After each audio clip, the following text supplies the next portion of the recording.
விடயங்கள் திராவிடத்திற்கும் சமயத்திற்கும் பெரிய முரண்பாடு இல்லை. சனாதனத்துக்கும் திராவிடத்துக்கு தான் முரண்பாடு. வக்ஃப் போர்டு சட்ட திருத்தத்தில் 2 இந்துக்களே சேர்க்கிறாங்க. அதைத்தான் நான் கேட்க வந்தேன். ஆமா. அப்ப அறங்காவலர் இதுல நம்ம இஸ்லாமியர்களை செய்து கொள்றோமான்ற ஒரு கேள்வி வருது. கிடையாது. ஒரு 10 மசோதாவில் தமிழ்நாடு சட்டமன்றத்தில் நிறைவேற்றிய தீர்மானத்திற்கு ஆளுநர் கையெழுத்து போடவில்லை. அது ஒரு சனாதன சனியன். இந்த ஆளுநர் ஒரு வகுப்புவாத வெறி பிடித்த ஓநாய். இந்த ஆளுநர் ஜெயலலிதாவை முயற்சித்து பார்த்து தோற்று போன கூட்டணி 40 தொகுதிகளிலும் தோற்றது. மாநில பிரச்சனை உள்ள கட்சிகளை உடைத்து உருக்குலைத்து அதை உள்வாங்கி அந்த இடத்தில் குந்திக் கொள்வதற்கு இன்றைக்கு அதிகாரத்தை பயன்படுத்துகிற மிலேச்சத்தனத்தை அவர்கள் செய்கிறார்கள். அதற்கு எடப்பாடி பழனிசாமி என்கிற தற்குறி பலியாகிவிட்டார். வைகோ என்ன கலைஞரை எதிர்த்து சேப்பாக்கத்தில் நிற்க சொன்னார், முடியாது. அண்ணன் ஸ்டாலின் எதிர்த்து 1000 விளக்கில் நிற்க சொன்னார், முடியவே முடியாது. ஏன் முடியாதுங்கிறீங்க? முடியாது. தேர்தலில் நிற்பதற்கு உடன்பாடு இல்லை. என்ன வற்புறுத்தாதீர்கள், வலியுறுத்தாதீங்கன்னு ஓங்கிய குரல்ல சொல்லிடுவாங்க. நடிகர் திரு விஜய் அவர்கள் கட்சி ஆரம்பித்திருக்கின்றார். தன்னுடைய எதிரி திமுக என்று டிக்ளேர் பண்ணியிருக்காரு. திமுகவை எதிர்த்து தான் அரசியல் தமிழ்நாட்டில் அப்படின்னு சொல்லி இதை எப்படி பார்க்கமா? திமுகவை மையமாக வைத்து தான் தமிழ்நாடு அரசியல் அறிவித்திருக்கிற தம்பி விஜயனுடைய துணிச்சலை நாஞ்சில் சம்பத் பாராட்டு. ஒரு பயங்கரமான ஈர்ப்பு இருக்கு. ஒரு இளைஞர்கள் மொய்த்து கிடக்கிறார்கள். அந்த இளைஞர்களை அரசியல் படுத்த வேண்டும் என்கிற அந்த முதல் கிட்ட வேலை கூட இன்னும் செய்யல. எங்கள் கடலில் எங்கள் மீனவர்கள் சிங்கள பேரினவாத கடற்படையால் கைது செய்யப்படுகிறார்கள். அதை தடுப்பதற்கு இவருடைய கருத்து என்ன? இன்னைக்கு பவுன் 72,000 ரூபாய். எங்கள் வீட்டு வாசல் படிக்கட்டுகளில் கல்யாணம் என்கிற விலங்கை உடைப்பதற்கு தங்கம் வாங்க வழி இல்லாமல் அங்கம் குலைந்து அழுகிறாள் என் மகள். அதுக்கு என்ன வச்சிருக்க நீ?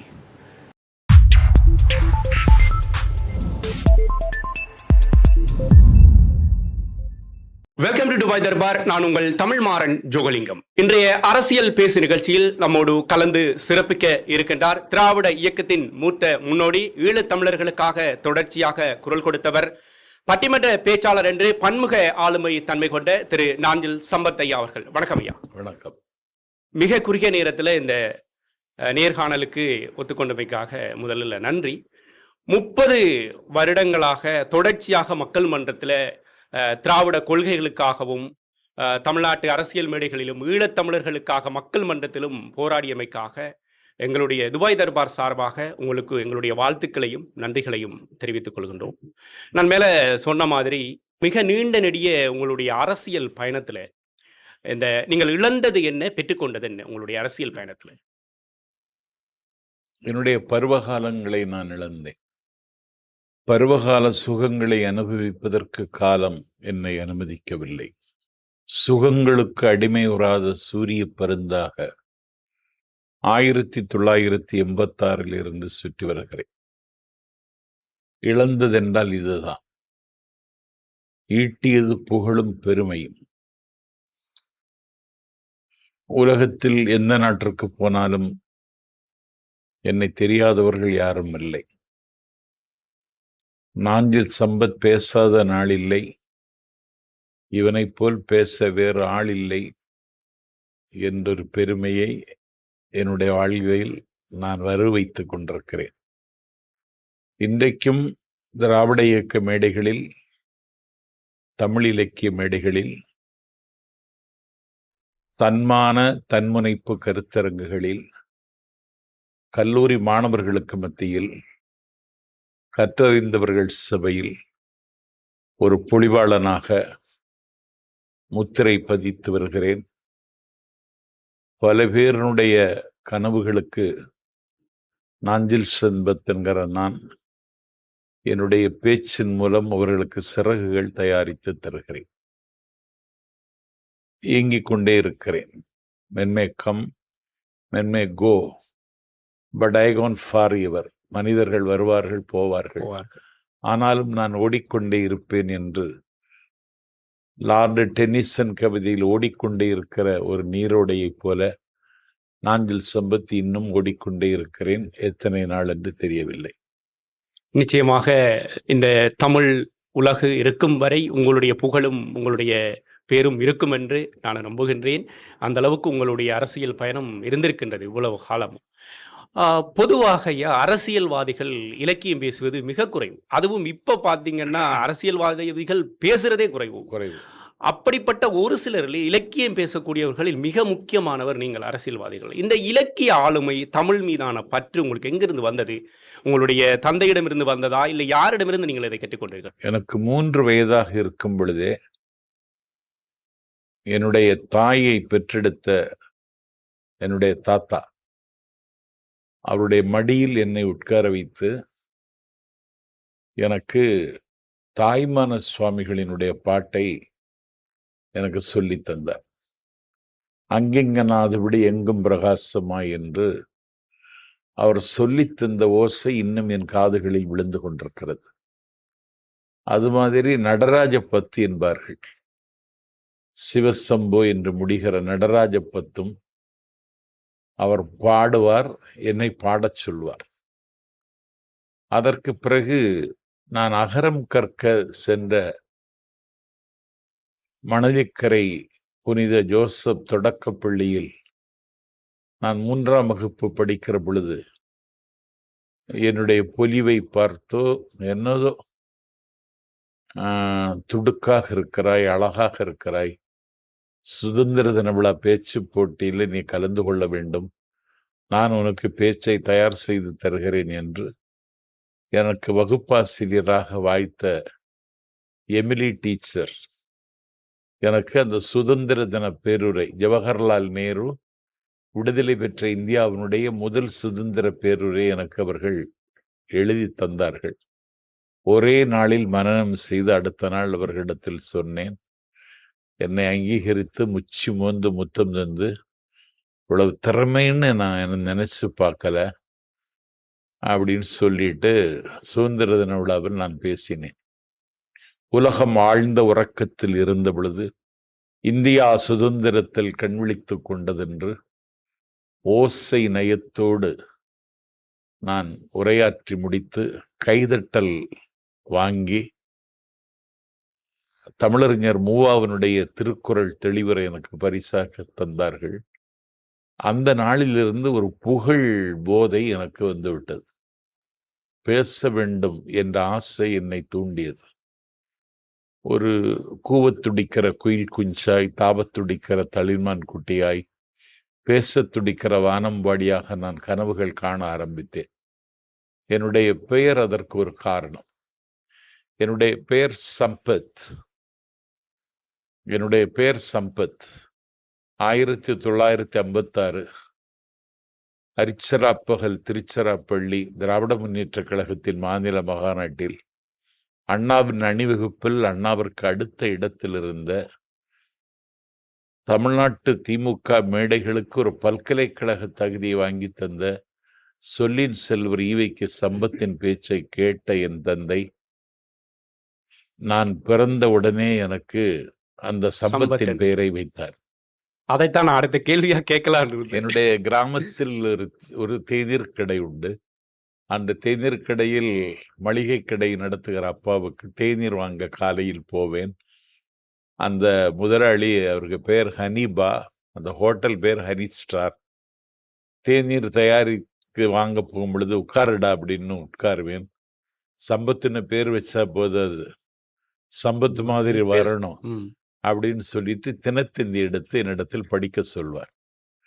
நான் அப்பொழுதே தினத்தந்தியை உரத்த குரலில் ஓசையோடு படிப்பதை கேட்டு, உனக்குள்ளே ஒரு திறமை பள்ளி கொண்டு கிடக்கிறது, காலம் அதை வெளிப்படுத்தும் என்றவர்கள் எனக்கு நம்பிக்கை ஊட்டி, பிறகு 3ஆம் வகுப்பிலிருந்து 5ஆம் வகுப்பில் கமலம் என்றொரு ஆசிரியை, உயர்நிலை பள்ளிக்கு வந்த பொழுது மேரி அல்பீனா டீச்சர் எனக்கு வரலாற்று ஆசிரியர்.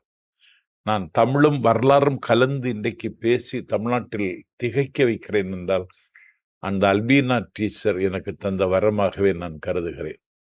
அதற்கு பிறகு நாகர்கோவிலில் புகழ்பெற்ற தென் திருவிதாங்கூர் இந்து கல்லூரியில் நான் மாணவனாக சேர்ந்த பொழுது எனக்கு வாய்த்த தமிழ் பேராசிரியர் தேனா மகாலிங்கம் சொல்லை வில்லாக்குகிற கலைகற்ற அருந்தமிழ் பேராசிரியர் அவருடைய பிள்ளையைப் போல என்னை பேணி பாதுகாத்தது மட்டுமல்ல, என்னுடைய மேடை ஆளுமைக்கு அவர்தான் எனக்கு வானமாகவும் இருந்தார், சிறகாகவும் இருந்தார்.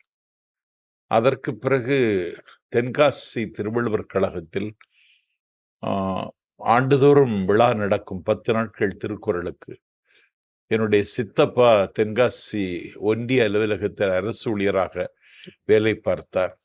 அந்த திருக்குறள் விழா நடக்கிற நேரத்தில் என் கிராமத்திற்கு என்னை அழைத்து சென்று அந்த மேடைக்கு முன்னால் என்னை உட்கார வைத்து பேச்ச கேளுடா அப்படின்னு சொல்லி, அங்கேதான் நான் பெரிய பேராசிரியர் பெருமக்களை எல்லாம் பார்க்கிறேன்.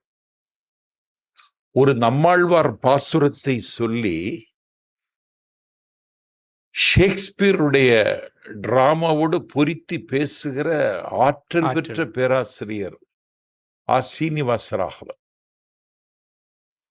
வாக்கீச கலாநிதி கிவா ஜெகநாதன், தவத்திரு குன்றக்குடியடிகளார், சென்னை கம்பன் கழகத்தை நிறுவிய ஜஸ்டிஸ் எம் இஸ்மாயில், பெரும் புலவர் என்று தமிழ்நாடு கொண்டாடி மகிழ்ந்த நாவலர் பெருமான் திருப்பத்தூர் நமசிவாயம், எட்டைபுரம் துரைராஜ், சொல்விளங்கும் பெருமாள், அவருடைய மனைவி சக்தி பெருமாள், செங்கோட்டை ஜனார்த்தனம், பேராசிரியர் சரஸ்வதி ராமநாதன் எனக்குள் பெரிய தாக்கத்தையும் ஏக்கத்தையும் உருவாக்கிய, ஆங்கிலத்தோடு அருந்தமிழும் நிலை கண்டுணர்ந்த பேராசிரியர் இளம்பரை மணிமாறன், திருமுருக கிருபானந்த வாரியார் இவர்களையெல்லாம் பேச்சை நான் அந்த 10 நாட்களும் தொடர்ந்து குற்றால சாரல் மாதிரி கொட்டி கொண்டே இருக்கும்.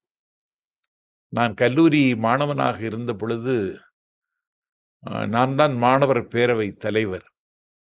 த ஃபர்ஸ்ட் இனாகுரல் மீட்டிங், ஒரு கடவுள் இல்லை என்ற நாத்திக கொள்கையை நாளும் பேசிய என்னுடைய தந்தை என்னை அப்படி வளர்த்தார். அந்த கொள்கையில் ஒரு ஈடுபாடும் எனக்கு இருந்தது.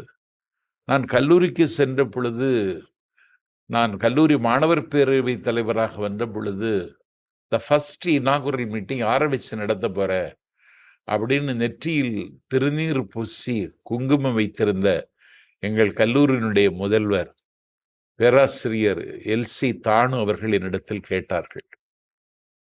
உங்கள்கிட்ட கேட்டுட்டு தான் அதை முடிவு பண்ணணும்னு நினைச்சிருந்தேன், நீங்க கேட்டுட்டீங்கன்னு சொன்னேன். இல்ல, வாரியார் சுவாமிகள் வந்திருக்கிறாரு, நாகர்கோவில்ல கந்தர் அலங்காரம் 10 நாள் பேச போறார். அவர் பயோனியர். எங்கள் மாவட்டத்தில் பெரிய ஒரு ஒரு மாளிகை வைத்து, இன்னும் சொல்ல போனால் ஒரு ராஜதர்பார் நடத்திய பெரிய குடும்பம், பயோனியர் குடும்பம். அந்த குடும்பத்தினுடைய டாக்டர் பத்மநாபன் அவருக்கு வீட்டில் தான் வாரியார் சுவாமிகள் தங்கியிருக்கிறார். நான் கடிதம் தருகிறேன், அவரிடத்துல கொண்டு கொடுத்து அவர்கிட்ட தேதி வாங்கிட்டுவான்னு சொன்னார். எனக்கு அப்போது அது உடன்பாடு இல்லை. என்னன்னா உங்களுடைய கொள்கை வேற, அவர் வேற. நான் அவரை செய்தித்தாள்களில் தான் பார்த்திருக்கிறேன். அந்த முரட்டு உருவம், கழுத்தில் ருத்ராட்சம், திருநூறு, அப்படி ஒரு ஆளை கொண்டு போய் தெய்வீக கோலம். ஆமா, தெய்வீக கோலம். அவரை போய் கலைச்சிட்டு வரணுமா அப்படின்னு நான் மனசுக்குள்ள நினைச்சிட்டு இருந்தால, சரி, கல்லூரி முதல்வருக்கு எனக்கு முரண்பாடு ஏற்பட்டுக்கூடாது, முட்டல் முதல் வந்துடக்கூடாது. நான் ஏகமனதாக தேர்ந்தெடுக்கப்பட்டவர். அதனால கல்லூரி முதல்வர்கிட்ட நான் போறேன் அப்படின்னு சொல்லி அவர்கிட்ட கடிதம் வாங்கிட்டு போனால, அந்த வசந்த மாளிகை அது வீட்டு வாசல்ல கால் வச்ச உடனே வாரியார் சுவாமிகள் வாங்க வாங்கன்னு இப்படி இழந்து நின்று வரவேற்றது என்ன அப்படியே தூக்கி, ஏதோ பெரிய புல்லரிப்பும் ஒரு குதூகலமும் எனக்கு அப்படியே ஏற்பட்டு நடுங்கிட்டு, வாங்க வாங்க உட்காருங்கன்னு சொல்லி உட்கார்ந்து, தானு சொன்னாரு, நீ வருவேன்னு சொன்னாரு, என்னைக்கு வச்சுக்கிடலாம், என்ன சாப்பிடுற அப்படின்னு கேட்டுட்டு, நீங்க சொல்ற தேதிக்கு வச்சுக்கிடலாம் ஐயா, நீங்க 10 நாள் இருப்பதாக சொன்னாங்க, வெள்ளிக்கிழமை சரியாக 3 மணிக்கு நானே வந்துடுவேன், என்னை அழைப்பதற்கெல்லாம் வர வேண்டாம் அப்படின்னு சொன்னார். சரியாக வெள்ளிக்கிழமை 3 மணிக்கு வந்தார். ஒரு பொன்னாடை அணிவித்து வரவேற்று மேடைக்கு அழைத்து சென்றேன். இது மாதிரி ஒரு மேசை சைன் போடுவாங்க எங்க ஊர்ல, அதில் வெல்வெட்டு மெத்தை ஒன்று விரிச்சு அவரே ஏறி உட்கார்ந்தார், இப்படி பிடிச்சிட்டு. அதே பார்க்க ஒரு மாதிரி பிரமிப்பாக இருந்துச்சு. பிறகு கல்லூரி முதல்வர் தலைமை தாங்கினார். பேராசிரியர் மகாலிங்கம் வரவேற்புரை நிகழ்த்தினார். அவர் பேச ஆரம்பித்தார். காலேஜ் முடிகிற பொழுது கால் ஏஜ் முடிந்து விடுகிறதுன்னார். ஏடு இட்டு ஓரியல் என்பதுதான் எடிட்டோரியல் ஆயிற்று என்றார். உலகத்தில் தமிழை போல் தித்திப்பான மொழி உலகில் வேற எந்த மொழிகளும் இல்லைன்னார். தேவார திருவாசக திவ்ய பிரபந்தங்களை எல்லாம் மேற்கோள் காட்டி அந்த வயதில் எனக்கு அதை உள்வாங்க முடியல. நான் திகைத்து போனேன் என்பதை விட அவரோடு பயணித்து விடலாமா என்கிற அளவுக்கு அந்த பேச்சு என்னை பாதித்தது. அதற்கு பிறகுதான் சமய இலக்கியங்களை படிக்க ஆரம்பித்தேன். அதற்கு பிறகு அது எப்படி ஐயா முரண்பாடா இல்லையா? இப்ப திராவிட கொள்கை சார்ந்து பயணிக்கும் போது இந்த சமயம் சார்ந்த விடயங்கள், திராவிடத்திற்கும் சமயத்திற்கும் பெரிய முரண்பாடு இல்லை. சனாதனத்துக்கும் திராவிடத்துக்கு தான் முரண்பாடு. அதுக்கப்புறம் சமய இலக்கியங்களை படிக்க ஆரம்பிச்சேன். நான் இன்னைக்கும் என்னை கொண்டாடுகிற என் தம்பிமார்களுக்கு, கவிதை எழுத துடிக்கிற வளரும் கவிஞர்களுக்கு, நீங்கள் சமய இலக்கியங்களை படிக்காம உங்களுக்கு வார்த்தைகள் கிடைக்காது அப்படின்னு சொன்ன. வாலி வெற்றி பெற்றதற்கு காரணம், விருத்தத்தில் கண்ணதாசன் வெற்றி பெற்றதற்கு காரணம் அந்த இலக்கியங்கள் தான். அது அவர்கள் அழகாக மடை மாற்றி அவர்களுக்கு உரியதாக நிலைநிறுத்தியதை வெற்றி பெற்றார்கள். அதனால படியுங்கள். அங்கேதான் சொற்கள் கிடக்கிறது, சொற்களின் சுரங்கம் சமய இலக்கியங்கள். நன்றுடையானை தீயதிலானை நரைவெள்ளீர் ஒன்றுடையானை சென்றடையான் திருவுடையானை சிராப்பள்ளி கொன்றுடையானை அப்படின்னு அந்த வார்த்தைகள் அங்கதான் கிடைக்கும். வானாகி மண்ணாகி வழியாகி ஒளியாகி ஊனாகி உயிராகி அப்படின்னு அந்த வார்த்தைகள் அப்படிதான் கிடைக்கும். நானே ஒரு கோவில்ல பேச்சு போட்டி, மண்டைக்காடு பகவதி அம்மன் கோவில் எங்க மாவட்டத்தில் பெரிய புகழ்பெற்ற சக்தி ஸ்தலம், அதில் பேச்சு போட்டிக்கு போன பொழுது நானே அதை உல்டா பண்ணிட்டேன். உல்டா பண்ணி சொல்லுவாங்கல்ல, வானாகி மண்ணாகிங்கிறத நானே எண்ணாகி எழுத்தாகி எழுத்துக்குள் வடிவாகி பண்ணாகி மொழியாகி மொழிக்குள்ளே விருந்தாகி கண்ணாகி கருத்தாகி கருத்துக்குள் சுவையாகி மண்ணாளும் மண்டைக்காடு சரஸ்வதியை உனக்கே முதல் வணக்கம் அப்படின்னு நான் தொடங்குறேன். அதனால சொற்கள் உனக்கு அங்கதான் கிடைக்கும். சங்க இலக்கியத்தில் சொற்கள் கிடைக்காது. வலம்படு வாய்வாள் ஏந்தி ஒன்னார் களம்பட கடந்த கடல் தொடி தடக்கை, இது பொருந்தி வராது. அதனால சமய இலக்கியங்களை படிங்க. ஊரிலேன் காணியில்லை உறவு மற்ற ஒருவர் இல்லை, பாரில் நின் பாதம் மூலம் பற்றினேன் காரொளி வண்ணனே கண்ணனே கதறுகிறேன் அப்படின்னா அந்த சொற்கள் உனக்கு கிடைக்கும் அப்படின்னு நான் தம்பிமார்களுக்கு சொல்லுவேன். அதில் படிக்க ஆரம்பித்தேன், தேட ஆரம்பித்தேன், பேச ஆரம்பித்தேன். கல்லூரி மாணவனாக இருந்த பொழுது 42 மாநிலம் தழுவிய முதல் பரிசு பெற்றேன். திருக்குர்ஆன் பேச்சு போட்டியிலேயே முதல் பரிசு பெற்றேன். அதுக்கு பிறகு கல்லூரி முடித்த பிறகு அந்த பேராசிரியர் பேச்செல்லாம் கேட்ட பிறகு இனிமேல் வேலைக்கெல்லாம் போகக்கூடாது, இந்த வேலைக்கு தான் வேலை அப்படின்னு மனசுக்குள்ள வைராக்கியமாக முடிவெடுத்து, வீட்டில் அனுமதிக்க மாட்டார்கள்னு சொன்னால ஒரு சூரிய உதயத்தில் ஒரு வீட்டில் இருந்து ஒரு தேசாந்திரியாக வீட்டை விட்டு புறப்பட்டு 1986 சென்னைக்கு வந்தேன். வந்த அன்னைக்கு சென்னையில் சவுகாரப்பேட்டையில் திமுக பொதுக்கூட்டம். அந்த கூட்டத்துக்கு நான் போனேன். பரிதி இளம் எழுதி அவரும் சேலம் அருள்மொழி திராவிடர் கழகத்தின் பிரச்சார செயலாளர் பேசுகிற கூட்டத்துக்கு நானும் பேச்சாளர் தான் பரிதி இளம் எழுதிட்டு சொன்னேன். உனக்கு பேச வாய்ப்பு வாங்கி தரேன்னு சொல்லி கூட்டம் நடத்திய பகுதி செயலாளர்கிட்ட, நார்வேலேருந்து வந்திருப்பான்ப்பா, நம்ம குடும்பம் திராவிட இயக்க குடும்பப்பா, நல்லா பேசுவான்ப்பா, அவன் 5 மணி நேரம் பேச விடப்பான்னு சொல்லி நான் ஒரு அரை மணி நேரம் பேசினேன். அரை மணி நேரம் பேசினதுக்கு பிறகு அன்னைக்கு அருள்மொழி பேச்சும் பரிதியில் எழுதி பேச்சிலும் கொஞ்சம் ஒரு தொய்வு ஏற்பட்டது மாதிரி கேட்டவர்களெல்லாம் அதை சரியாக சொன்னார்கள். எனக்கு ரொம்ப மகிழ்ச்சியாகவும் மனநிறைவாகவும் இருந்தது. அப்பந்தான் கறந்த பால் முலை புகாது அப்படின்னு காளிமுத்து முத்தமிழ் வித்தகர் காளிமுத்து காளிமுத்து அவர். கருணாநிதி ஆட்சிக்கு வர முடியாது, கறந்தமால் முலை போகாதுன்னு சொன்னாரு. அப்ப அவர் ஏடிஎம்கேல இருக்காரு. ஏடிஎம்கேல ஏடிஎம்கேல இருக்காரு. இருக்காரு. நான் சொன்னேன் கறந்தமால் முலை புகும். ஆல்பர்ட் ஐன்ஸ்டீன் வீட்டில் ஒரு விருந்தாளி வந்தார். அவர் தன்னுடைய பேரண்ட 100 மில்லி பால் எடுத்துட்டுருவான்னு சொன்னார் பசுவிடமிருந்து. அவன் ஒரு குவளை நிறைய பாலை கறந்து வந்துட்டான். 100 மில்லி பால் தான் கேட்டேன், ஏன் இவ்வளோ பால் கறந்து, ஏன் வேஸ்ட் ஆகிடுமே அப்படின்னு சொல்லிட்டு உடனடியாக ஒரு கருவி கண்டுபிடித்து 100 மில்லி பால், தேவையான பால் எடுத்துட்டு மீதி பாலை பசுவுக்கு மடிக்காம்பில் செலுத்திடு அப்படின்னு ஒரு கருவியை கண்டுபிடிச்சு பசுவினுடைய மடிக்காம்பில் இந்த பாலை செலுத்திட்டாங்க. கறந்த பால் மடி புகாத சித்தர்கள் சொன்னார்கள். ஆனால் ஆல்பர்ட் ஐன்ஸ்டீன்ங்கிற அறிவியல் விஞ்ஞானி கறந்த பால் முறை புகும் என்று நிரூபித்திருக்கிறார்.